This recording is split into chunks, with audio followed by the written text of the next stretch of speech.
প্রিয় দর্শক, স্বাগত সবাইকে। এই সময় প্রধানমন্ত্রী শেখ হাসিনা এবং প্রধানমন্ত্রী নরেন্দ্র মোদীর মধ্যে শীর্ষ বৈঠকের খবর ইতিমধ্যেই মিডিয়ায় ফলাও করে প্রচার হয়েছে। বহু প্রতীক্ষিত এবং আলোচিত এই সফর। ইতিমধ্যেই জানা গেছে যে এই সফরে 22টি চুক্তি ও সমঝোতা স্মারক, যার মধ্যে 18টি সমঝোতা স্মারক, 4টি চুক্তি সই হয়েছে দুপক্ষের মধ্যে। ভারতীয় প্রধানমন্ত্রী নরেন্দ্র মোদী বলেছেন যে এই সফরে দুদেশের মধ্যে একটি সোনালী অধ্যায়ের সূচনা হয়েছে। প্রধানমন্ত্রী শেখ হাসিনা বলেছেন যে ভারত বাংলাদেশের পরম বন্ধু, দুদেশের জনগণের কল্যাণে পারস্পরিক সহযোগিতার ভিত্তিতে দ্বিপক্ষীয়, আঞ্চলিক এবং উপ আঞ্চলিক পর্যায়ে কাজ করবে বাংলাদেশ এবং ভারত। এই সফরে অভিন্ন নদীর পানির ব্যবস্থাপনা নিয়ে কথা হয়েছে বলে প্রধানমন্ত্রী শেখ হাসিনা তার যৌথ ব্রিফিংয়ের সময় বলেছেন। তিস্তার পানি বন্টন সমস্যার সমাধান, এই ব্যাপারে আশাবাদ ব্যক্ত করেছেন দুই প্রধানমন্ত্রী। নরেন্দ্র মোদী বলেছেন যে এই দুই প্রধানমন্ত্রীর সময়কালেই তারা এই সমস্যার সমাধান খুঁজে পাবেন এবং সেই ব্যাপারে সচেষ্ট হবেন। শিগগিরই তিস্তা চুক্তির ব্যাপারে তারা আশাবাদ প্রকাশ করেছেন। এছাড়া প্রতিরক্ষা বিষয়ে সহযোগিতার একটি রূপরেখা সই হয়েছে।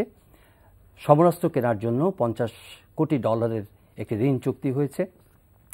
আমরা সব মিলিয়ে আলাপ করব। $4.5 বিলিয়ন একটি লাইন অফ ক্রেডিটও সই হয়েছে, চুক্তি সই হয়েছে। এই আলাপ করবার জন্য আজকে স্টুডিওতে তিনজন বিশিষ্ট অতিথিকে আমন্ত্রণ জানিয়েছে। শুরুতেই পরিচিত হব। রয়েছেন প্রফেসর সৈয়দ আনোয়ার হোসেন, আন্তর্জাতিক সম্পর্ক বিশ্লেষক। রয়েছেন বেসরকারি গবেষণা সংগঠন সিপিডি সাবেক নির্বাহী পরিচালক, বর্তমানে ডিস্টিংগুইশড ফেলো, বিশিষ্ট অর্থনীতিবিদ ডক্টর মোস্তাফিজুর রহমান, স্বাগত আপনাকে। রয়েছেন সাবেক পররাষ্ট্র সচিব জনাব শমশের মবিন চৌধুরী বীর বিক্রম, স্বাগত আপনাকে। জনাব শমশের মবিন চৌধুরী, আপনি দীর্ঘদিন পররাষ্ট্র মন্ত্রণালয়ে কাজ করেছেন, একজন ক্যারিয়ার ডিপ্লোম্যাট হিসেবে এই সফরের যে উচ্চতা, এই সফরের যে হাইট, যে আলোচনা, যে প্রত্যাশা এবং যে প্রাপ্তি, ইতিমধ্যে আপনারা জেনেছেন যে জয়েন্ট স্টেটমেন্ট হয়েছে এবং যে প্রোটোকলসগুলো হয়েছে, এমওইউসগুলো হয়েছে, চুক্তিগুলো হয়েছে, সেগুলো জেনেছেন। আপনার কাছে এই সফর কেমন? ধন্যবাদ। যুক্তিসঙ্গতই কারণে ভারতের যখন বাংলাদেশের এই ধরনের শীর্ষ কোনো সফর, শীর্ষ পর্যায়ে সফর হয়, ভারত থেকে আগত বা বাংলাদেশ থেকে যাওয়া, সেটা আমাদের গণমাধ্যমে এবং জনগণের মধ্যে এটা নিয়ে অনেক কৌতূহল জাগে, সেটাই স্বাভাবিক। এবং সফরের আজকে প্রথম আনুষ্ঠানিক দিনটা বোধহয় আজকে অতিক্রম হলো, যেখানে ব্যস্ততম দিন। হ্যাঁ, ব্যস্ততম দিন। আগামী দিনও অন্যভাবে ব্যস্ততম দিন। তবে আজকে আনুষ্ঠানিক বৈঠক হয়েছে দুই প্রধানমন্ত্রীর। অনেক দলিল স্বাক্ষরিত হয়েছে। 18টা চুক্তি, 4টা সমঝোতা স্মারক, অথবা 4টা চুক্তি 18 সমঝোতা স্মারক, আমি এখনো পরিষ্কার না যে এটাই না 4টা চুক্তি। এর মধ্যে যেটা নিয়ে বাংলাদেশে অনেক কথাবার্তা হচ্ছে, চুক্তিগুলো বিশেষ করে আপনার পারমাণবিক শক্তির শান্তিপূর্ণ ব্যবহার সংক্রান্ত আর কি। অ্যাটমিক এনার্জি রেগুলেটরি অথরিটির মধ্যে কারিগরি তথ্য বিনিময়, নিউক্লিয়ার নিরাপত্তা ও রেডিয়েশন প্রতিরোধে সহযোগিতা চুক্তি, বাংলাদেশে পরমাণু বিদ্যুৎ প্রকল্প সহযোগিতা চুক্তি, এগুলো হচ্ছে চুক্তি। ও আরেকটা চুক্তি আছে খুলনা কলকাতা রুটে মোটর ভেহিকল প্যাসেঞ্জার ট্রাফিক। আচ্ছা, খুলনা কলকাতা রুটে তো আজকে রেল আজকে উদ্বোধন হয়ে গেছে ইতিমধ্যে। এখন পারমাণবিক ক্ষেত্রে যেগুলো হয়েছে, এটা বোধহয় তারা পরামর্শকেরও একটা ভূমিকা তারা ভারত হয়তো দিতে পারবে। এর একটা কারণ হতে পারে যে রূপপুরে যে আমরা পারমাণবিক কেন্দ্রটা নির্মাণে রাশিয়ার অর্থায়নে, এই একই প্রযুক্তির কিন্তু পারমাণবিক কেন্দ্র ভারতে রয়েছে প্রায় 8টা। এই ব্যাপারে ভারতের যথেষ্ট অভিজ্ঞতা রয়েছে। এবং এছাড়া ভারত চেষ্টা করছে এখন এনএসজি, যেটা নিউক্লিয়ার সাপ্লাইজ গ্রুপের সদস্য হওয়ার জন্য। চীন সেটা এখনো বাধা দিচ্ছে। তারা যদি সেটা অর্জন করতে পারে, তাদের দক্ষতার আরও বেশি পরিচয় আমরা পাব। তবে সামরিক সহযোগিতার ক্ষেত্রে যে রূপরেখার কথা আপনি বলছেন, একটা ফ্রেমওয়ার্কের মতো হয়েছে। আরেকটা হয়েছে $500 মিলিয়ন দিয়ে সমস্ত্র ক্রয়ের জন্য। জি, এমওইউর মধ্যে আরো কয়েকটা এমওইউ আছে, যেমন আপনার ভারতের তামিলনাড়ুর ওয়েলিংটন এবং ডিফেন্স সার্ভিস কমান্ড, ঢাকার মিরপুর স্টাফ কলেজের, এগুলোর স্ট্র্যাটেজিক এবং অপারেশনাল স্ট্র্যাটেজির ক্ষেত্রে কিছু সহযোগিতা আছে। একটি হচ্ছে বাংলাদেশ ন্যাশনাল ডিফেন্স কলেজ এবং ভারতের ন্যাশনাল ডিফেন্স কলেজের মধ্যে জাতীয় নিরাপত্তা উন্নয়ন এবং কৌশলগত স্ট্র্যাটেজির ক্ষেত্রে সহযোগিতা বৃদ্ধি। এগুলো হচ্ছে। হ্যাঁ, এখন দেখেন, ভারতের সাথে কিন্তু আমাদের সামরিক সহযোগিতার ইতিহাস যদি বলতে হয়, তাহলে কিন্তু 1971 সবচেয়ে বড় আমাদের সেই সহযোগিতার ইতিহাস হয়েছে, রক্ত দিয়ে লেখা যে ইতিহাস।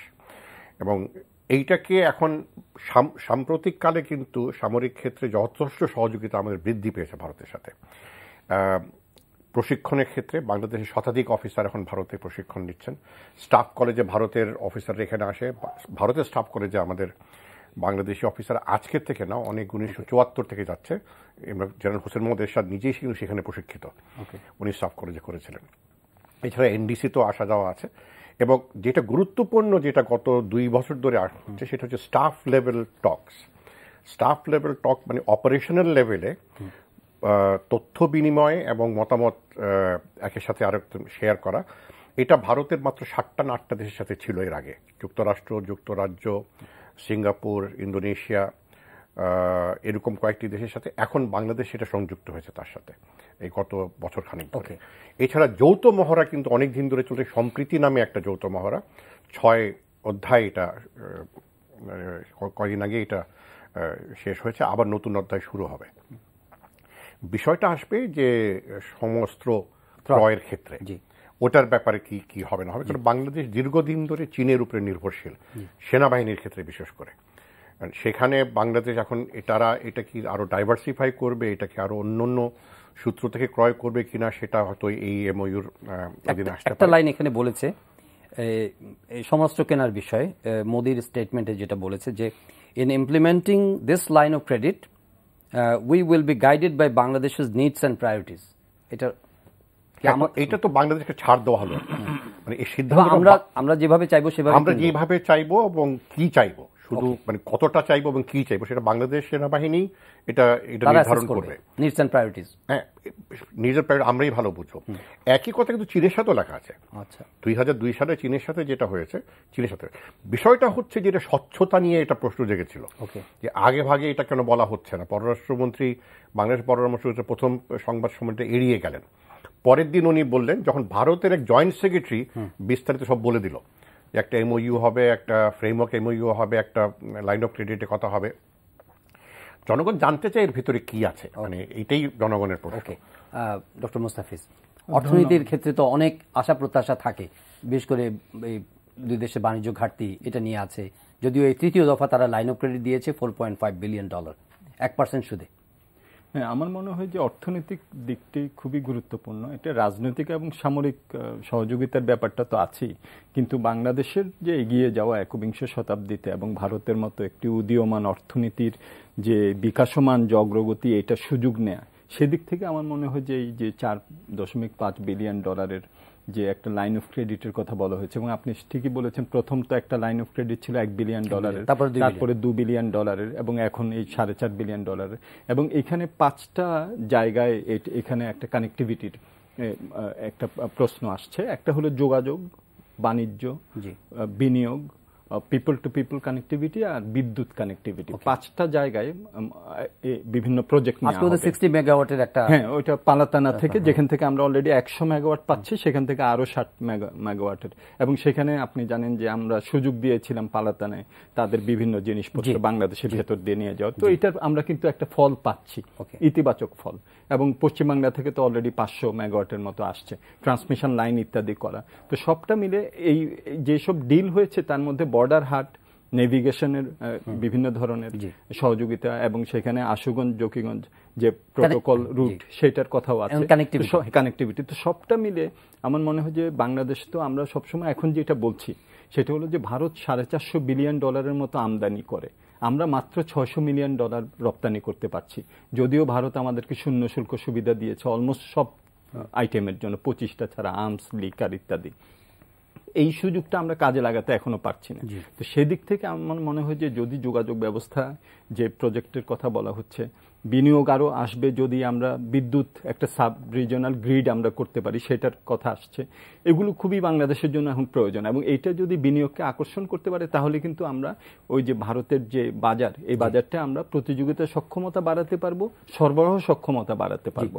আমার মনে হয় যে সেই দিক থেকে এখনকার যে আলাপগুলি হচ্ছে, এটা খুবই গুরুত্বপূর্ণ। ডক্টর মোস্তাফিজ, এখানে যে দলিলগুলো সাইন হয়েছে, ওটার মধ্যে কোনো স্পষ্ট কিছু নাই, বা প্রাইম মিনিস্টার যখন স্টেটমেন্ট করছিলেন, আমাদের প্রাইম মিনিস্টার, তখন উনি বলেছেন যে আমাদের গুডস, স্পেশালি জুট গুডসের জন্য যে অ্যান্টি ডাম্পিং ডিউটি দিয়েছে, ওটা লোয়ারিং করার জন্য উনি আলাপ করেছেন। হ্যাঁ, এটা দ্বিপাক্ষিক আলোচনার সময় সেটা এসেছে।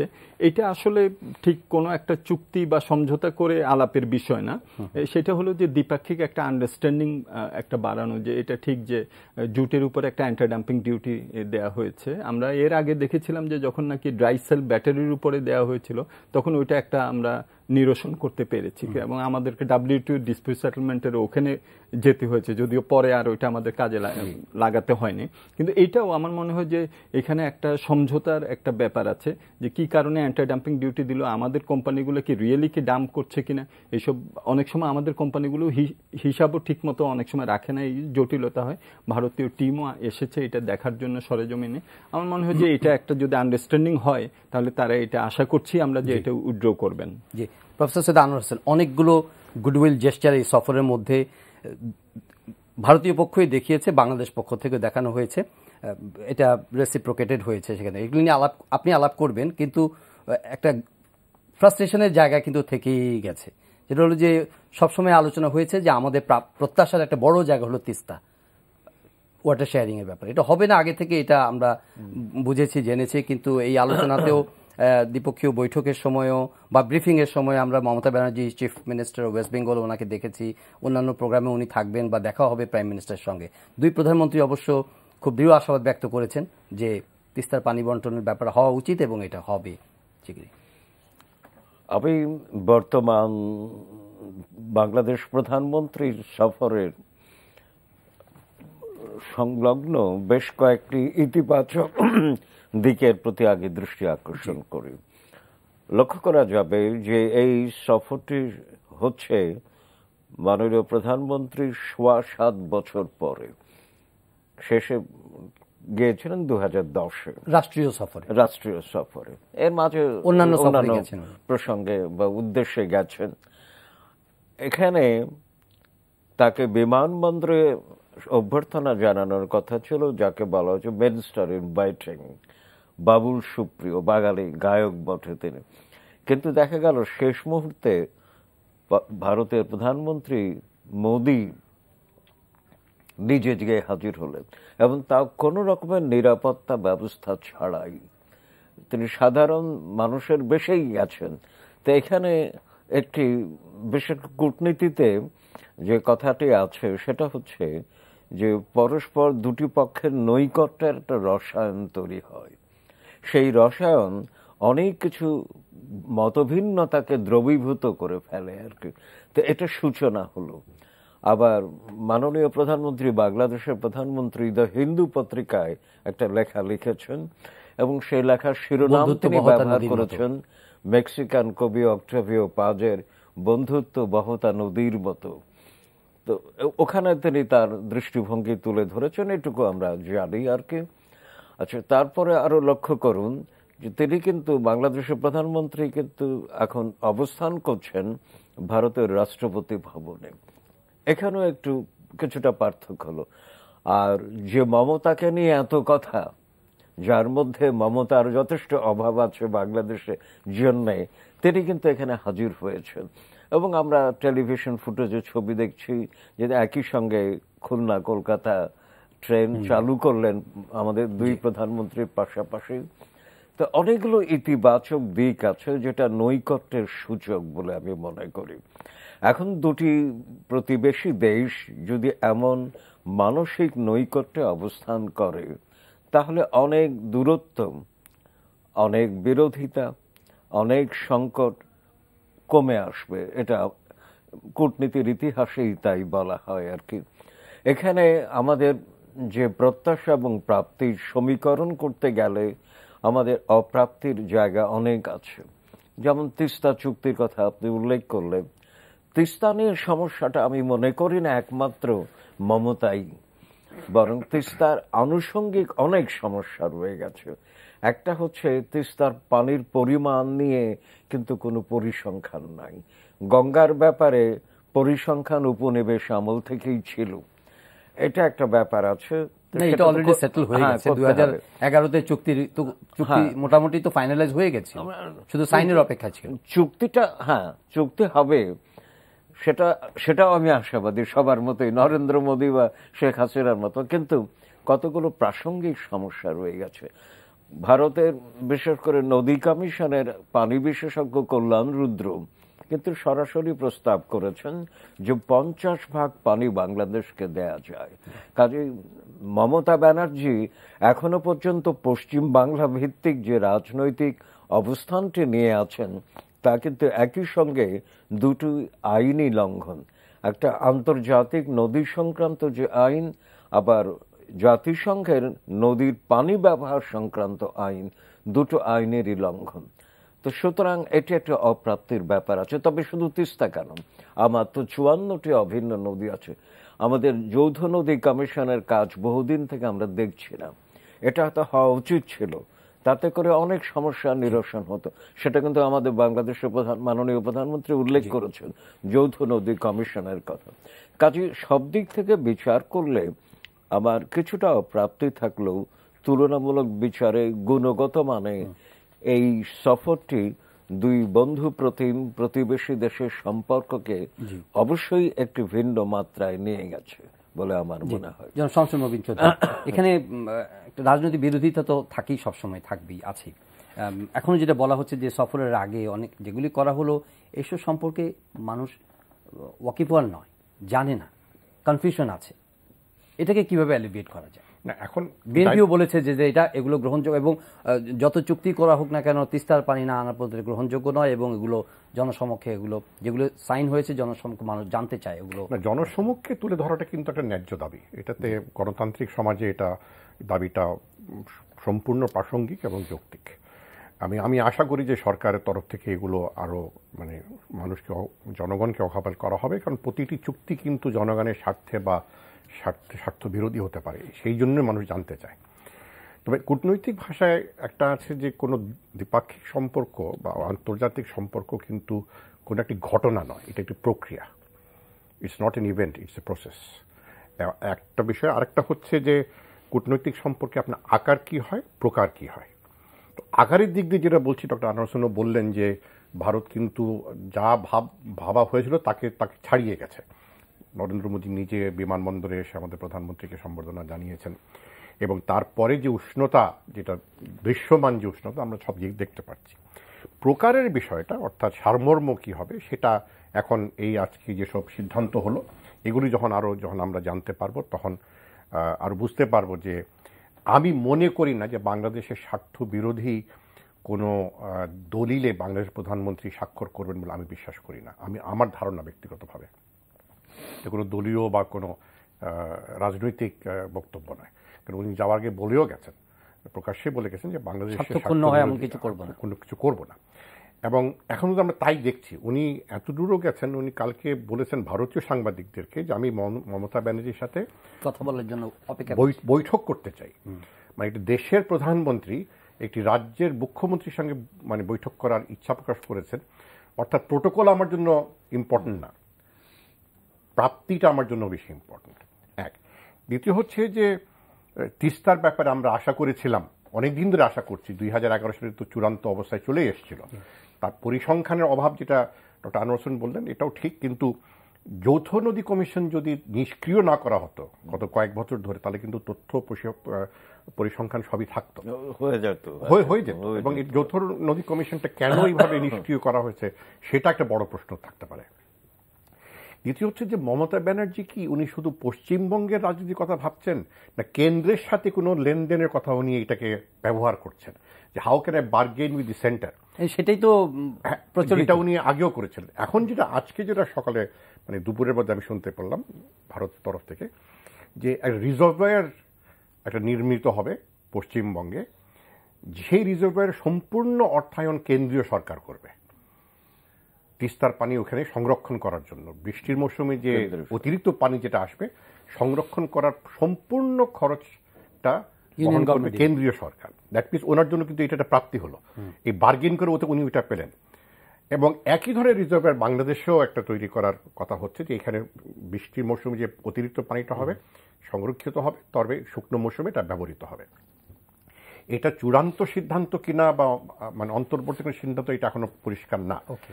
তবে অভিন্ন নদীর ব্যাপারে বিশ্বে কিন্তু অনেক দৃষ্টান্ত রয়েছে, যেগুলো পারস্পরিক লাভের ভিত্তিতে সকলের কাছে গ্রহণযোগ্য ভাবে নিষ্পত্তি করা হয়েছে, নিরসন হয়েছে। রাইন কমিশন যেমন সবচেয়ে বড়, সবচেয়ে মানে উজ্জ্বলতম যে দৃষ্টান্ত, নেদারল্যান্ডস এবং জার্মানির মধ্যে রাইন নদী নিয়ে যে হয়েছে।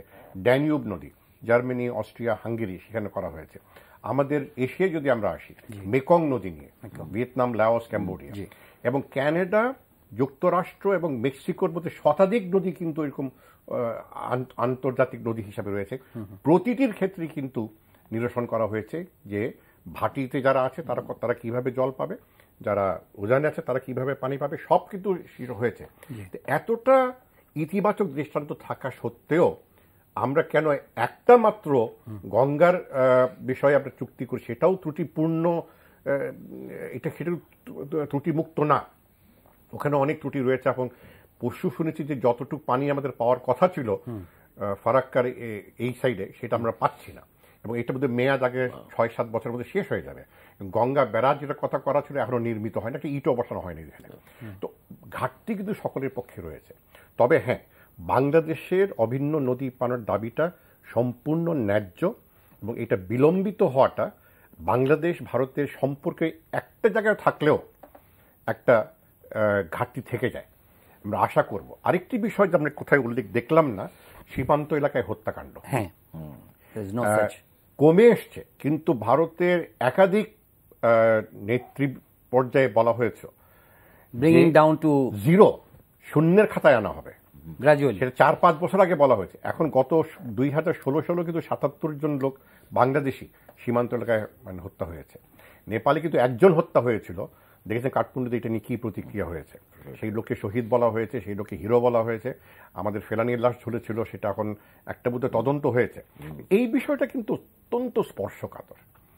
বাংলাদেশের মানুষের এলাকা মনে করি এটা জিনিসটা মানে ঢুকে থাকে। আমি আশা করব যে এই সফরে এই বিষয়টাকে আবার পুনর্ব্যক্ত করা হবে, যেটা শূন্যের খাতে কত তাড়াতাড়ি শীঘ্রই আনা যায় সেই বিষয়টাই বোধহয় নজর দেওয়া দরকার। ডক্টর মুস্তাফিজ উনি রাইটলি বলেছেন যে আমরা ভারত বাংলাদেশের সম্পর্কে প্রসঙ্গ আসে তখন ইরিটেন্টগুলো একটু মাথায় চলে আসে আগে, বর্ডার ডেথস অথবা কিলিং, আমাদের তিস্তা, ব্যবসা বাণিজ্যের ক্ষেত্রে যে বৈষম্য আছে, ঘাটতি আছে।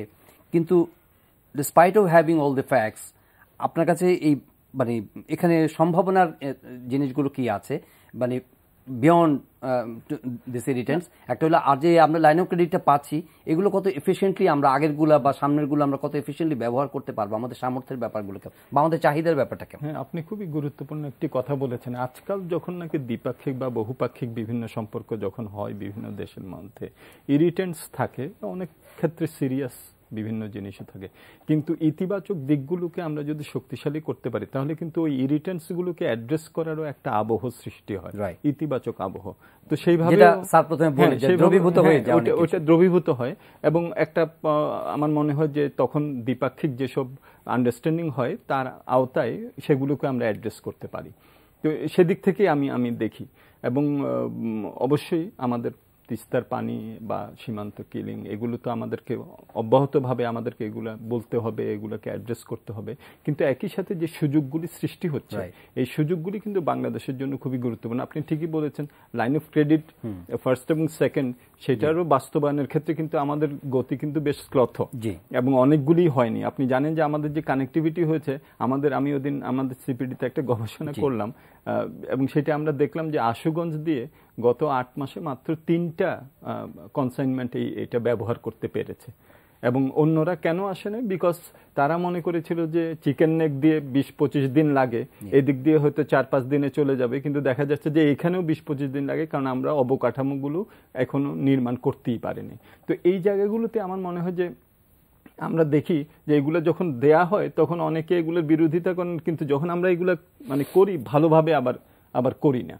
তো এইটা এখন যেমন আশুগঞ্জে আমাদের অবকাঠামোগুলো যদি আমরা নির্মাণ করতে পারতাম তাহলে কিন্তু এই রুটটা আমাদের জন্য একটা অর্থকরী রুট হিসাবেও আমাদের জন্য হতে পারতো। আমরা মাত্র 8 লাখ টাকা পেয়েছি 3টা কনসাইনমেন্ট, এটা কিছুই না। তো এই জায়গাগুলোতে আমার মনে হয় যে এখন তো $4.5 বিলিয়ন যেটা বলা হচ্ছে, বিভিন্ন প্রজেক্টের কথা বলা হচ্ছে, এগুলো আমাদের ঠিকভাবে বাস্তবায়ন করা, সুশাসনের সাথে সময় মতো বাস্তবায়ন করা, এটা খুবই গুরুত্বপূর্ণ। আমাদের এখন বিভিন্ন ধরনের যে আমরা অশুল্ক বাধা বলি, এটার একটা বড় কিন্তু কারণ হলো যে আমাদের যেহেতু 90% ট্রেডই হয় হলো ল্যান্ড ইয়ে দিয়ে, 27টা ল্যান্ড কাস্টমস স্টেশন আছে, তার মধ্যে 3-4টা দিয়ে হবে, বিশেষত বেনাপোল পেট্রোল দিয়ে বেশি। এই জায়গাগুলোতে হ্যাঁ, কিন্তু মূলত কিন্তু যেগুলোর মধ্যে দিয়ে হয় সেখানে আমাদের যে বাণিজ্য সহজীকরণের জন্য, যেমন আমরা যদি ASEAN-এ যদি দেখি তাহলে single window, electronic data exchange, green channel, এগুলো দিয়ে আমাদের সীমান্তগুলো, এই পয়েন্টগুলো, এটা কোথায় মানে এগুলা ক্রসিং পয়েন্ট হবে, কিন্তু এগুলো কন্ট্রোল পয়েন্ট হয়ে যায় আর কি। তো এই বাণিজ্য সহজীকরণের দিকগুলো কিন্তু $4.5 বিলিয়ন বিভিন্ন প্রজেক্টের মধ্যে আমরা যদি নিয়ে আসতে পারি, তাহলে আমার মনে হয় যে অর্থনৈতিক যেসব ইতিবাচক ফলাফল আমরা চাচ্ছি সেটা আমরা হয়তো পাবো। প্রফেসর আনোয়ার হোসেন, একটা ঘটনা হয়েছে যে মুক্তিযুদ্ধে যেসব বীর ভারতীয় সেনানী আত্মদান করেছে তাদের মধ্যে 7 জনের পরিবারের সদস্যদেরকে মুক্তিযুদ্ধ সম্মাননা তুলে দিয়েছে প্রধানমন্ত্রী, এবং সে সময় প্রাইম মিনিস্টার মোদিও সেখানে ছিলেন, অনেক লম্বা বক্তব্য রেখেছেন প্রাইম মিনিস্টার মোদি। সেখানে গুডউইল জেস্টার হিসেবে 10,000 মুক্তিযোদ্ধাকে 5 ইয়ার মাল্টিপল ভিসা দিবেন বলে ঘোষণা দিয়েছেন, এই ধরনের। তারপর আরও কয়েকটা ঘটনা ঘটেছে। বঙ্গবন্ধুর অসমাপ্ত আত্মজীবনীর হিন্দি সংস্করণ হয়েছে, একটি রাস্তার নামকরণ করা হয়েছে দিল্লিতে বঙ্গবন্ধুর নামে, পার্ক স্ট্রিটে। এই গুডউইল জেস্টারগুলোকে আমরা যে ইরিটেন্টের কথা বলছিলাম, আমরা হচ্ছে বিয়ন্ড অফ মানে ইরিটেন্টস, আমরা যে সম্পর্কের মানে বিস্তৃতি ঘটছে, কিভাবে আপনি দেখছেন যে এখানে সো কল যে ডেফিসিট অফ ট্রাস্টের কথা বলা হয় বা রাজনীতি হয় নানা ক্ষেত্রে, সেটাকে অতিক্রম করে দুদেশ এগোচ্ছে কতটা? আমি ব্যক্তিগতভাবে অনেকটাই সন্তুষ্ট এই জন্যে যে উভয় দেশের পক্ষ থেকেই পরস্পরের প্রতি বন্ধুত্বমূলক নানাবিধ কর্মকাণ্ড করা হচ্ছে। আর আপনি প্রথমে যেটা উল্লেখ করলেন যে মুক্তিযুদ্ধে ভারতীয় সেনাবাহিনী যারা শহীদ হয়েছিল তাদেরকে সম্মাননা দেয়া বা তাদের প্রতি কৃতজ্ঞতা স্বীকার করাটা আমাদের অনেক আগেই উচিত ছিল। তবু যা হোক বিলম্বে হয়েছে ভালো।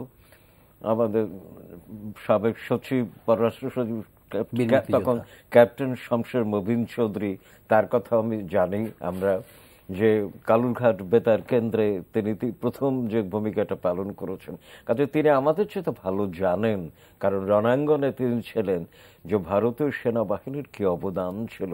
প্রায় 4,000-এর মতো ভারতীয় সেনাবাহিনীর রক্ত আমাদের বাংলাদেশের মাটিতে মিশেছিল 71-এ। এ নিয়ে হিসাব নিয়ে একটু নানাবিধ মত আছে, তবে সামগ্রিকভাবে বলা হয় 4,000। তো সরকার এই যে স্বীকৃতি দিচ্ছে তাদেরকে, এতে করে ভারতীয়দের মন জয় করবার একটা পদক্ষেপ হলো আমি মনে করি আর কি। যেটা আমি বলছিলাম যে নৈকট্যের রসায়ন আছে, তো সেই নৈকট্যের দিকে এটা একটা অগ্রযাত্রা হিসেবে বিবেচনা করি। অন্যান্য যে দৃষ্টান্তগুলো সবগুলোই কিন্তু দুটো দেশ অনেক কাছাকাছি আসবার একটা প্রক্রিয়া চলছে বলে মনে হয়।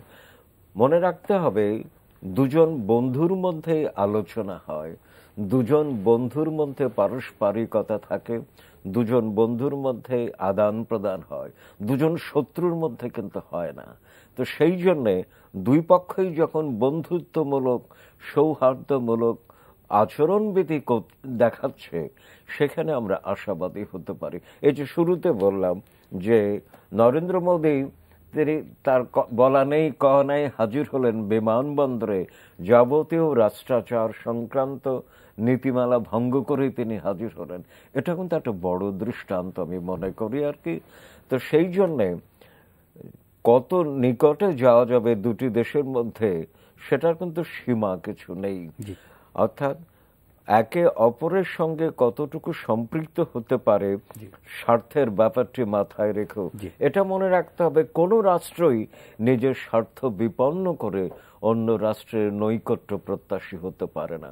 স্বার্থটাই বড়, কিন্তু সেই স্বার্থ কূটনীতিতে যেটাকে বলা হয় যে উইন উইন সিচুয়েশন, অন্তত কিছুটা ছাড় দিয়ে কিছুটা আপোষ করে উভয়ের পক্ষে লাভজনক হয় এমন একটি অবস্থানে পৌঁছানো যায় কিনা বিভিন্ন ইস্যুতে, সেটাই কূটনীতির লক্ষ্য হওয়া উচিত।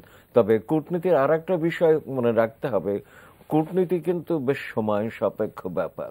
কূটনীতি কিন্তু রাতারাতি কিছু করে বসতে পারে না।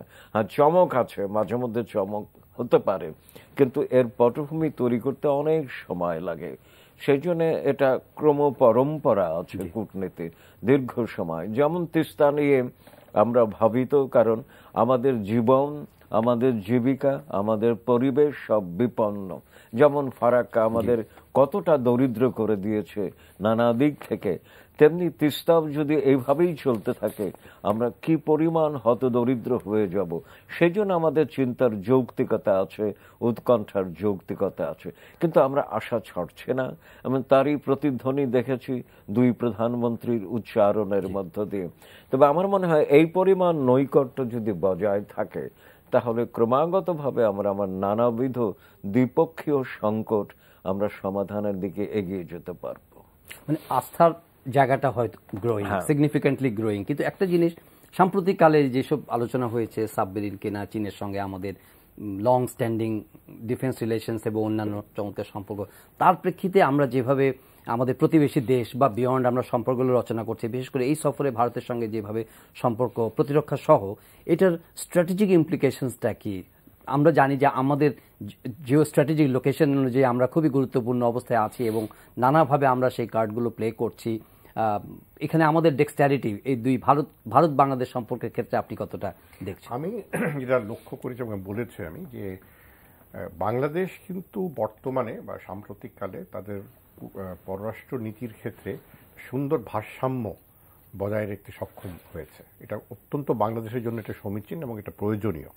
এটা শুরু থেকে আমরা বলে আসছি যে আমরা একটা ভারসাম্য বজায় রাখবো। এই তারই ধারাবাহিকতা আমি মনে করি যে সামরিক সহযোগিতার ক্ষেত্রেও সেই ধরনের ভারসাম্য আমাদের একটা লক্ষ্য থাকতে পারে, এটা থাকাটা বোধহয় উচিত।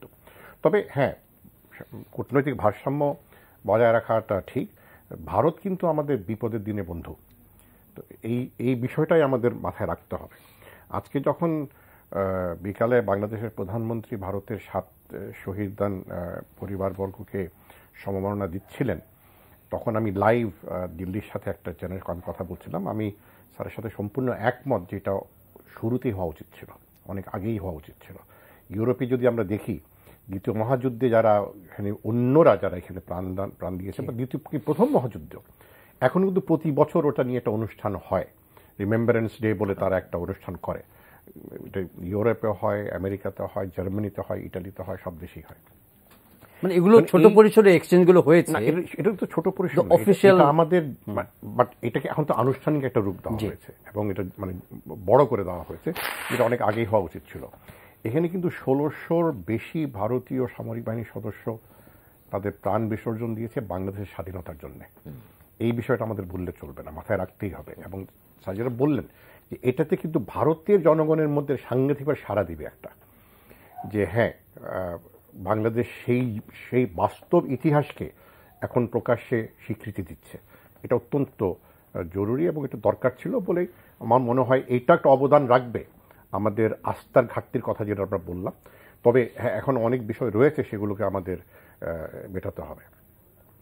আমি একটা জিনিস শুধু একটু অন্য বিষয় বলতে চাই এখানে, যে আমাদের শিক্ষণীয় কি, ভারতের রাষ্ট্র পরিচালনা থেকে এই বিষয়ে আমাদের শিক্ষণীয়টা কি। এই মমতা ব্যানার্জি মুখ্যমন্ত্রী, পশ্চিমবঙ্গে ওনাকে কিন্তু দিল্লিতে আহ্বান করা, দাওয়াত দেওয়া, এটা কিন্তু ভারতের প্রেসিডেন্ট প্রণব মুখার্জির উদ্যোগটা উনি নিয়েছিলেন। প্রণব মুখার্জি কিন্তু বিজেপির সদস্য নয়, কোনোদিনই ছিলেন না, যদিও ভারতের প্রধানমন্ত্রী কিন্তু বিজেপির। এই যে যখন আন্তর্জাতিক সম্পর্কর বিষয় আসে, তখন কিন্তু দলীয় দৃষ্টিকোণ থেকে জিনিস দেখা হয় না, ভারতের দৃষ্টিকোণ থেকে দেখা হয়। একইভাবে নরেন্দ্র মোদী বিজেপির, কিন্তু মমতা ব্যানার্জি তৃণমূল কংগ্রেসের, তারাও কিন্তু বাংলাদেশের সম্পর্কের ক্ষেত্রে একসাথে তারা কাজ করার একটা ইচ্ছা প্রকাশ করেছেন এবং আমরা দেখছিও। তো ইন্টারনাল ডাইনামিক্সটা তাদের নিজের ভেতরেই থাকবে, বাট যখন আপনি বিদেশের সঙ্গে সম্পর্কতে যাবেন, সেখানে রাষ্ট্রের কথাটা বোধহয় ভাবাটা এটা প্রয়োজন। এটা ভারত কিন্তু সুন্দরভাবে এইবার তারা এটা দেখিয়েছে। আর আমি অত্যন্ত দৃষ্টান্তমূলক একটা পদক্ষেপ তাদের পক্ষে দেখলাম। আমি মনে করি যে এই সফরের ইতিবাচক দিকটাই বেশি, নিঃসন্দেহে। এবং আমরা আশা করব যে এই ধারাবাহিকতা ধরে রেখে আমাদের যেসব যৌক্তিক দাবি বা যৌক্তিক পাওনা সেগুলোর বিষয়ে আমরা একটা নিরসনে পৌঁছাতে পারবো স্বল্প সময়ের মধ্যে, সেটাই আমার আশা। ভারতের এত বড় অবদান সত্ত্বেও ওভার দ্য ইয়ার্স আমাদের রাজনৈতিক কারণে আমাদের দেশে এক ধরনের এটা আলোচনা আর কি অনেক সময় বলা হয় যে deficit of trust is one of the biggest non tariff barrier. কিন্তু আপনি ওইটা তো আছেই, তো ব্যবসা বাণিজ্যের ক্ষেত্রে যে মানে নন ট্যারিফ ব্যারিয়ার্সগুলো আছে এই আলোচনা আমরা পরিষ্কারভাবে দেখি না, নিশ্চয়ই আলোচনা হয়েছে কিছু, কিন্তু ঘোষণার মধ্যে নাই। তা আপনার কি মনে হয় যে বাংলাদেশ এবং ভারতের মধ্যে যে বিশেষ করে বিনিয়োগ এই লাইন অফ ক্রেডিটের ফলে কি ভারতীয় বিনিয়োগ আমরা অ্যাট্রাক্ট করব অনেক বেশি, নাকি আমাদের এক্সপোর্ট আরো বেশি ইন্টেন্সিফাইড হবে, আরো বেশি বুস্ট হবে, কি মনে হয়? দেখুন, এখনো যে আমাদের বাণিজ্যের যে এখনো ট্রেন্ডস আছে সেখানে, হ্যাঁ, আমরা $600 মিলিয়ন মতো মাত্র রপ্তানি করি, $6 বিলিয়ন আমদানি করি। এই আমদানি যেগুলো করি এগুলোর মধ্যেও কিন্তু অনেক পণ্য আছে যেগুলো আবার আমরা আবার রপ্তানি করি, যেমন কাপড় আসে, সুতা আছে, তুলা আছে। তো এগুলো যখন নাকি ভারত থেকে আমরা আনি, ওগুলো দিয়ে আবার আমাদের রেডিমেড গার্মেন্টস তারা আবার তৈরি পোশাক এটা ইউরোপে আমেরিকাতে বিক্রি করে। তো আমরা অনেক সময় বলি যে ভারতের সাথে বড় ট্রেড ডেফিসিট আছে, এই জন্য আমেরিকার সাথে আমার বড় ট্রেড সারপ্লাস আছে। তো এটাও একটা অবদান রাখছে।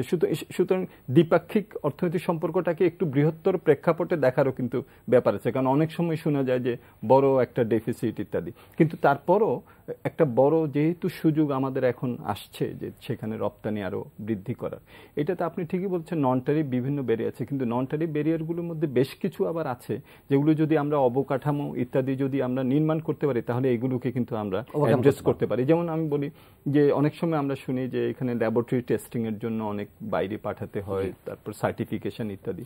তো আমরা যদি আমাদের বিএসটিআই এবং তাদের যে বিআইএস আছে, ব্যুরো অফ ইন্ডিয়ান স্ট্যান্ডার্ডস, এটার মধ্যে একটা যদি আমরা মিউচুয়াল রিকগনিশন এগ্রিমেন্ট করতে পারি, তাহলে যাতে আমাদের সার্টিফিকেশন ওরা ব্যবহার করতে পারে, ওদেরটা আমরা রিকগনাইজ করতে পারি, তাহলে বর্ডারে যে অনেক বিলম্ব হয় এগুলো কিন্তু আমরা অ্যাড্রেস করতে পারি। তবে বিভিন্ন ল্যাবরেটরি ইত্যাদি করা, সুতরাং বাণিজ্য সহজীকরণের বিভিন্ন স্টেপসগুলো নেওয়া কিন্তু এখন খুবই জরুরি হয়ে পড়ছে। এইটা যদি করা যায় তাহলে নন ট্যারিফ ব্যারিয়ারের অনেকগুলোকে আমরা অ্যাড্রেস করতে পারি, সবগুলো না। যেমন অ্যান্টি ডাম্পিং ডিউটি বসিয়েছে, তো সেটার জন্য আলাপ আলোচনা করতে হবে, আমাদের যুক্তিগুলোকে দাঁড়া করতে হবে, কিন্তু অনেকগুলি আছে যেগুলো আমাদের দুর্বল অবকাঠামোর জন্য আমরা এগুলো করতে পারছি না। আরেকটা সবচেয়ে বড় যেটা, সেটা হলো যে বিনিয়োগ আকর্ষণ করা। ভারত শূন্য শুল্ক সুবিধা দিয়েছে, কিন্তু এইটার সুবিধা তো আমরা তো এখনো নিতে পারছি না। কিন্তু আমাদের দেশে যদি বিনিয়োগ যদি আমরা করতে পারি যেগুলো ভারত আমদানি করে, এবং এখানে যে কেউই বিনিয়োগ করে এটা ভারতের বাজারে এই শূন্য শুল্ক সুবিধাটা নিতে পারে, তো এই জায়গাগুলোতেই আমার মনে হয় $4.5 বিলিয়ন যে লাইন অফ ক্রেডিট। আরেকটা মনে রাখতে হবে, এটা অনেক সময় আমরা হয়তো খেয়াল করছি না, বাংলাদেশ যেহেতু লোয়ার মিডল ইনকাম হয়ে গেছে, এখন কিন্তু আমরা আগে যে সহজ শর্তে যেসব ঋণ পেতাম, যেমন ওয়ার্ল্ড ব্যাংক থেকে আমরা আইডা ঋণ পেতাম 0.75%, এগুলো কিন্তু আস্তে আস্তে আমাদের এগুলো আর পাবো না। আমাদেরকে এখন ব্র্যান্ডেডে চলে যেতে হবে, যেগুলো 2-3-4%। ভারত সেখানে কিন্তু 1% ঋণটা দিয়েছে। সুতরাং এই ধরনের যে ঋণ সুবিধাগুলি সেটা আমাদেরকে দেখতে হবে। তবে আমার মনে হয় যে বলা উচিত যে এটার মধ্যে আবার শর্ত আছে, শতকরা 75% ভারতের পণ্য নিতে হবে যদি পাওয়া যায়। এইগুলো আবার চীনের সাথে আছে আমাদের, এটা হ্যাঁ, চীনের সাথে আরো যেটা আমরা এবার সমঝোতা করে কিছুটা আর কি ঠিক করেছে আমাদের সরকার, সেটা হলো যে সিঙ্গেল বিডারও করতে পারবে। ওটার মধ্যে এবার কিন্তু নেওয়া হয়েছে যে না, লিমিটেড একটা কম্পিটিশন হতে হবে, ওই দেশেরই কোম্পানির মধ্যে হবে, কিন্তু একটা লিমিটেড কম্পিটিশন হতে হবে। এটা চীনের ক্ষেত্রে হ্যাঁ সিঙ্গেল ছিল, এটাকে এখন মাল্টিপল করা হয়েছে। ভারতের ক্ষেত্রে মাল্টিপল, বাট ওই যে 75% এটা, হ্যাঁ। কিন্তু যেটা নাকি শর্তে আরো এখন কিছুটা শিথিল করেছে, যদি প্রয়োজন হয়, যেমন ভারত হয়তো দিতে পারছে না বা বিলম্ব হবে, বা হয়তো আমরা যুক্তিসঙ্গত কারণ দেখালাম যে যেটা বলা হচ্ছে সেটার থেকে কম দামে আমরা পাবো, এই 75%টা কমানো সম্ভব। তো সুতরাং সেই সব দিকগুলো আছে। এখন বাস্তবায়নের যে আমাদের যে প্রাতিষ্ঠানিক দুর্বলতা, এগুলোর কারণে অনেক সময় দেখা যায় যে এগুলোতে বিলম্ব হয়, খরচ বাড়ে, সেটা যাতে না হয় সেদিকটাতে আমাদের নজর দেওয়া দরকার। স্যার, একটা জিনিস আমরা সবসময় বলি যে এরকম অফিসিয়াল লেভেলের যোগাযোগের চাইতেও আরো ইম্পর্টেন্ট হচ্ছে যে পিপল টু পিপল, জনযোগাযোগটা বাড়ানো। আমরা সাম্প্রতিক বছরগুলোতে দেখছি যে না, আসা যাওয়া হচ্ছে বিভিন্ন লেভেলে। আজকেও দেখলাম যে প্রোটোকল হয়েছে, যে মোদি সাহেব বললেন যে প্রায় 1,500 সিভিল সার্ভেন্টকে ওনারা ট্রেনিং দিয়েছেন, এখন জুডিশিয়াল অফিসিয়াল আরও 1,500 নিয়ে যাবেন। তারপরে ভিসা দিবেন ফ্রিডম ফাইটার্সদেরকে 10,000 ফ্রিডম ফাইটার্সকে 5 বছর বলেছি। এমনি ভিসা রিজিমটা কি মনে হয় আপনার জেনারেলি, যে দুই দেশের মধ্যে মানে গেটিং অ্যাট ইজ, মানে ভারতীয় পক্ষ অনেক সময় বলা হচ্ছে যে তারা তো বলছে যে তারা যথেষ্ট চেষ্টা করছে যে আরো বেশি পরিমাণ ভিসা দেওয়ার জন্য এবং মানুষের যাতায়াত ফ্লো বাড়ানোর জন্য। এর মধ্যে ট্রেন যোগাযোগ চালু হয়েছে আবার, এটা তো একটা নতুন মাত্রা। দুটো দেশের মধ্যে বা একাধিক দেশের মধ্যে আন্তঃসম্পর্ক পরিচালিত হয় 3টি প্রক্রিয়ায়। একটাকে বলা হয় ট্র্যাক 1, অর্থাৎ সরকার সরকার সম্পর্ক। আর একটা হচ্ছে ট্র্যাক 2, সেটা হচ্ছে দুই দেশের বিভিন্ন প্রতিষ্ঠানের মধ্যে। আর একটা হচ্ছে ট্র্যাক 3, দুই দেশের বা একাধিক দেশের মধ্যে জনগণের আন্তঃসম্পর্ক। তো আমরা যেটা দেখছি এখন যে বাংলাদেশ ভারত সম্পর্কের ক্ষেত্রে এই 3টি ট্র্যাকই ব্যবহার করবার চেষ্টা হচ্ছে উভয় পক্ষ থেকে। এটি দেখুন, বাস এবং ট্রেন যোগাযোগ বাড়ানো হচ্ছে এবং ভিসা সহজীকরণ করবার ব্যবস্থা করা হচ্ছে। তো কাজেই আমি মনে করি যে দুটো দেশের আন্তঃসম্পর্ক এখন আপাত দৃষ্টিতে সঠিক পথে আছে। তবে বাস্তবে কি হবে সেটা কিন্তু তার জন্য অপেক্ষমান থাকতে হবে দেখবার জন্য। তবে একই সঙ্গে আরেকটি কথা মনে রাখতে হবে যে দক্ষিণ এশিয়ার যে ভূ রাজনৈতিক মানচিত্রটি, তার প্রেক্ষাপটে ভারতের অবস্থান অনেকটা আঞ্চলিক পরাশক্তির মতো। সে আর সব চারপাশে ছোট ছোট রাষ্ট্র আর কি। এক্ষেত্রে আপাত দৃষ্টিতে ভারত বড় ভাই, বা ভারতীয় ভাষায় বড়দা। তো বড়দা বা বড় ভাইকে অবশ্যই হতে হবে, এখানে একটা ইংরেজি শব্দ ব্যবহার করছি, বিনাইন বিগ ব্রাদার। কিন্তু সেই বিনাইন বিগ ব্রাদার না হয়ে মাঝে মধ্যে আমরা লক্ষ্য করেছি যে বেনাইটেড বিগ ব্রাদার হওয়ার চেষ্টা করেছে, তাতে কিন্তু লাভ হয়নি, ভারতেরই ক্ষতি হয়েছে বেশি। সেই জন্য কিন্তু গুজরাল ডক্ট্রিন এসেছিল। গুজরাল ডক্ট্রিনের পর থেকে ভারতের আঞ্চলিক যে আচরণবিধি তা অনেকটাই গুণগতভাবে পরিবর্তিত হয়েছিল আর কি। একই সঙ্গে ভারতের চারপাশে যে প্রতিবেশী রাষ্ট্র, তাদেরও কিন্তু একটা দায়িত্ব রয়ে গেছে ভারতের সঙ্গে সঠিক অর্থবহ সম্পর্ক নির্মাণের ক্ষেত্রে। পাকিস্তানের সঙ্গে ভারতের সংকট কোনোদিনই নিরসন হবার কথা নয়, সম্ভব নয়। এখনো যে পর্যায়ে পৌঁছে গেছে অত্যন্ত কঠিন জটিল পরিস্থিতি। কিন্তু অন্যান্য রাষ্ট্রগুলোর সঙ্গে ভারতের সম্পর্ক মোটামুটি বলা যেতে পারে, কিছু অপ্রাপ্তির বিষয় থাকলেও, কিছু সংকটের বিষয় থাকলেও মোটামুটি সন্তোষজনক পর্যায়ে। সেদিক থেকে বিচার করে বর্তমান সফরকে আমি ওই 3টি ট্র্যাকের দিক থেকে বিচার করে অত্যন্ত গুরুত্বপূর্ণ মনে করছি। বর্ডার ম্যানেজমেন্ট নিয়ে নতুন করে কিছু বলা হয়নি, বর্ডার ম্যানেজমেন্ট, কিন্তু আমরা জানি যে কিছু মেকানিজম আছে, কিছু ইনস্ট্রুমেন্ট আছে এটাকে এফিশিয়েন্টলি ম্যানেজ করার জন্য। আবার অ্যাট দ্য সেম টাইম আমাদের বর্ডারে তো ফেন্সিংও হচ্ছে বা হয়েছে। যেটা বলা হচ্ছে যে আপনার ক্রস বর্ডার টেরোরিজম অথবা জঙ্গিবাদ দমনে, সন্ত্রাসবাদ দমনে প্রাইম মিনিস্টার মোদি ভূয়সী প্রশংসা করেছেন বাংলাদেশের এবং বলেছেন যে বাংলাদেশের নীতি এখানে জিরো টলারেন্স। এক্ষেত্রে দুই দেশের একযোগে দুই দেশ কাজ করছে, আপনি কিভাবে অবজার্ভ করছেন? অবশ্যই একসাথে কাজ করা উচিত, কারণ এই জঙ্গিবাদ কিন্তু একটা বিশাল ভয়াবহ রূপ নিয়ে দাঁড়াচ্ছে। সুইডেনের মতো দেশে গতকাল আমরা দেখলাম, এখন কিন্তু তারা অস্ত্র আর তাদের ক্যারি করতে হয় না, গাড়ি চালাতে পারলেই হয়, ট্রাক চালাতে পারলে হয়, তারা মানুষ মারতে পারে। তো এই ক্ষেত্রে কিন্তু সহযোগিতার কোনো বিকল্প নেই। এটা শুধু ভারত বাংলাদেশ কেন, সম্পূর্ণ দক্ষিণ এশিয়ায় গ্লোবালি সবখানে তথ্য বিনিময় এবং তাৎক্ষণিকভাবে তথ্য বিনিময়। এই সরকারি আমলাতন্ত্রের মাধ্যমে দীর্ঘমেয়াদী তথ্য বিনিময় হবে না, কারণ জঙ্গিবাদীরা আমরা দেখছি তারা প্রযুক্তি ব্যবহার করছে, তাদের দক্ষতা খুবই কাজে লাগাচ্ছে। ইন্টারনেটের যুগে তারা কোথায় বসে কোথায় খবর পাঠাচ্ছে, কিভাবে প্রশিক্ষণ দিচ্ছে, কিভাবে মোটিভেশন করছে, সামাজিকভাবে তারা কিভাবে ইনক্লুশন করেছে প্রত্যেকটি সমাজে, সেই বিষয়ে কিন্তু সহযোগিতা কোনো বিকল্প নেই। এবং এটা কিন্তু সার্কের অধীনে একটা খুব সুন্দর একটা ইনস্ট্রুমেন্ট আছে, suppression of terrorism in south Asia, এবং তারপরে অ্যাডিশনাল প্রোটোকল আছে। তো সার্ক যেহেতু বর্তমানে কিছুটা স্থবির হয়ে আছে, দুঃখজনক হলো সত্য। কিন্তু সার্ক ছিল বাংলাদেশের সবচেয়ে বড় অবদান। দক্ষিণ এশিয়ায় কিন্তু সার্কের ক্ষেত্রে বাংলাদেশের অবদান সবচেয়ে বেশি ছিল। আমি আশা করি বাংলাদেশ এই ব্যাপারে আবার উদ্যোগ নিবে, যাতে সার্ক আবার পুনর্জীবিত হতে পারে। এছাড়া অন্যান্য আন্তর্জাতিক ইনস্ট্রুমেন্টস যেগুলো আছে, আমরা জাতিসংঘের অধীনে অনেক ইনস্ট্রুমেন্ট স্বাক্ষর করেছি, ভারতও করেছে, অন্য দেশও করেছে। এই ব্যাপারে কিন্তু আমাদের একসাথে কাজ করতেই হবে। মোদি সাহেব এটা কিন্তু আজকে বারবার বলেছেন, এবং বাংলাদেশে যে জিরো টলারেন্সের কথা বলা হয়েছে, প্রধানমন্ত্রী বিভিন্ন জায়গায় এই কথা বলেছেন। আমরা দেখতেও পাচ্ছি যে আমাদের আইন শৃঙ্খলা বাহিনী এ ব্যাপারে যথেষ্ট দক্ষতা দেখিয়েছে। তবে জঙ্গিবাদ কিন্তু শুধু অস্ত্র দিয়ে দমন করা সম্ভব নয়। মানুষতাত্ত্বিক যে বিষয়টা রয়েছে সেটা কিন্তু প্রত্যেকটি রাষ্ট্রের একটা দায়িত্ব রয়েছে। How do I address the societal problem, সেখানে সকল স্টেক হোল্ডারকে নিয়ে কাজ করাটা আমার মনে হয় সবচেয়ে ভালো হবে সকলের জন্য। এই প্রসঙ্গে একটু জিজ্ঞেস করতে পারে, এই যোগাযোগের মধ্যে সাইবার সিকিউরিটি নিয়ে ওনারা একটা এমওইউ করেছেন, আবার স্পেস বিষয়ক সহযোগিতা, আকাশসীমার বাইরে সহযোগিতা করা যায় কিনা, এগুলো কি একটু নতুন নতুন হরাইজন ওপেন করছে? হ্যাঁ, আমার মনে হয় যে এগুলো, এবং নিউক্লিয়ারও যেটা নাকি মানে শান্তিপূর্ণ ব্যবহার, এগুলো অবভিয়াসলি আমাদের হরাইজনকে আমাদের যে দ্বিপাক্ষিক সম্পর্কের এগুলো বাড়াচ্ছে। কিন্তু রূপপুর পাওয়ার প্ল্যান্টের যে সহযোগিতার কথা মানে ওইভাবে মাথায় রেখে করা হচ্ছে, এটা আমাদেরকে অবলিকলি, আমরা তো রাশিয়ার সঙ্গে এই চুক্তিটা করছি। হ্যাঁ, আমার মনে হয় যেহেতু ভারতের টেকনোলজি, আমার মনে হয় যে রাশিয়ার সাথে ভারতের যে সম্পর্ক সেটারও প্রেক্ষাপটে এটাকে দেখতে হবে আমার মনে হয়। এবং এটার মধ্যে কোনো বৈপরীত্য আছে বলে আমার মনে হয় না। একটা সমঝোতার ভিত্তিতেই বোধহয়, ত্রিপাক্ষিক একটা সমঝোতার ভিত্তিতেই বোধহয়। তবে আমি এখানে যে জঙ্গিবাদ এটার প্রশ্নটা উঠেছে, একটা যেটা সেটা হলো যে দেখেন, আমাদের তো দুই দেশের যে ল্যান্ড বর্ডার, এটা ওয়ার্ল্ডের মধ্যে 5th লংগেস্ট, 5ম দীর্ঘতম।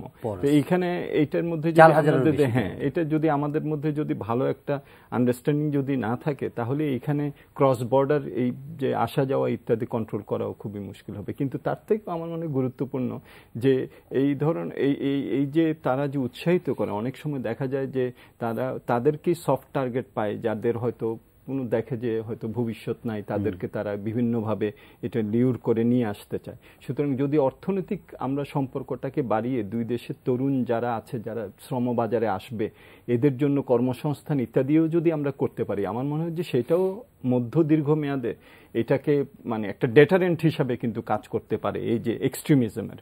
সো সেই জায়গাটাতে অর্থনৈতিক এই যে সম্পর্কটাকে গভীর করে এই কর্মসংস্থান করা, বিনিয়োগকে আকর্ষণ করা, এটাকেও কিন্তু আমি দেখি যে একটা বড় মধ্য দীর্ঘমেয়াদী একটা কৌশলের অংশ হিসাবে আমরা দেখতে পারি, যাতে করে আমাদের যারা তরুণ প্রজন্ম তারা অন্যদিকে চলে না যায়, তাদেরকে যাতে যারা নাকি এখন এক্সট্রিমিজমের দিকে নিয়ে আসার জন্য বিভিন্নভাবে কথা বলে, রাষ্ট্রের চরিত্র চেঞ্জ করার কথা বলে অনেক সময়, এইসব যাতে না করতে পারে, সেই জন্য অর্থনৈতিক উন্নতিটা কিন্তু খুবই প্রয়োজন।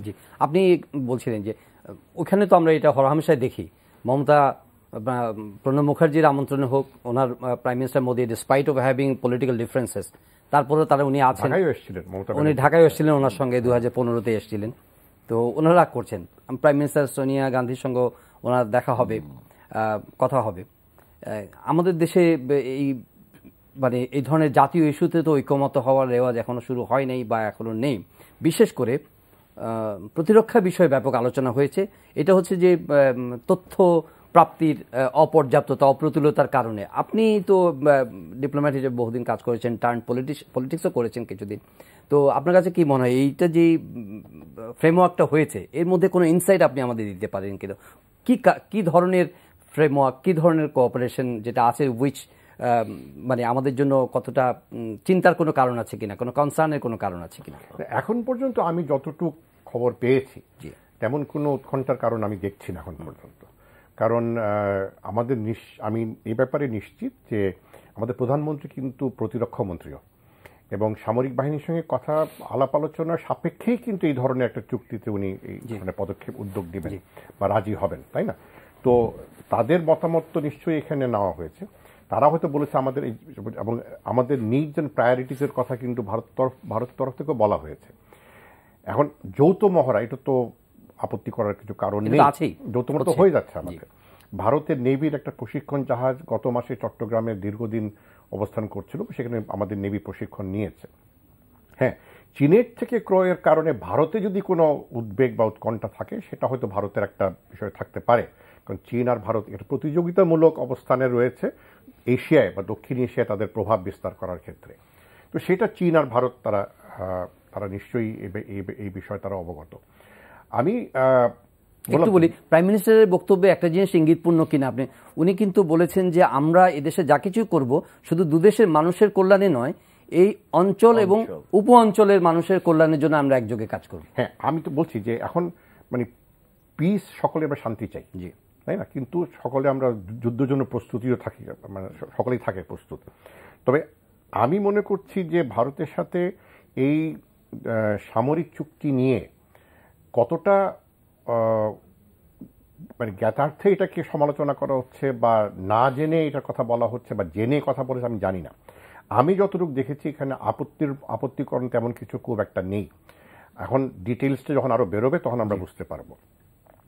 আমি যে কথা আগেই বলেছিলাম যে যেহেতু আমাদের পররাষ্ট্র নীতির ক্ষেত্রে একটা ভারসাম্য আমরা বজায় রাখতে পেরেছি, প্রতিরক্ষা নীতির ক্ষেত্রে আমাদের সেই ধরনের একটা ভারসাম্য বজায় রাখাটা উচিত। এবং সোর্সকে ডাইভার্সিফাই তো সকলেই করে, কে না করে, বাংলাদেশও তো করে। বাংলাদেশের বিমান বাহিনীর অনেক জিনিস কিন্তু ভারত থেকেও না, চীন থেকেও না, ইউরোপ থেকে আসে।